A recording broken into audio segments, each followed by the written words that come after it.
আলাইহি ডাক দিয়ে বলেন, মা গো মা, এইটা ফজরের আযান নয়, কোরআন হাদিস মৈথুন মন্থন করে আমি রব্বে কাবার প্রিয় হাবিব হাবিবি কিবরিয়া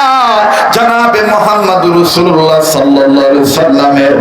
নিজ জবানের কওল খায়রুকুম মান তাআল্লামাল কুরআনা ওয়া আল্লামা, এই হাদিসের উপর আমল করতে যাইয়া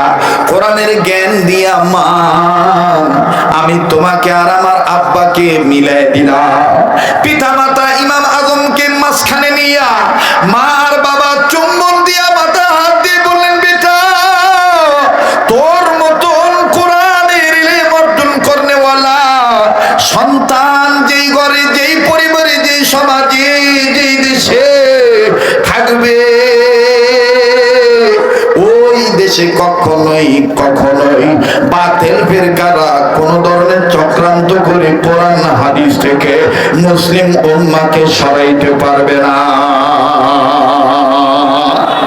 আমার বন্ধুগণ, ইমাম আজম আবু হানিফা রাহমাতুল্লাহি আলাইহি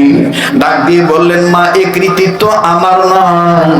এই কৃতিত্ব সবটাই হলো মহান আল্লাহ। কেননা আল্লাহ পাক বলেছেন, পড়েন না, ইন্নাহু লাকুরআনুন কারীম, পড়েন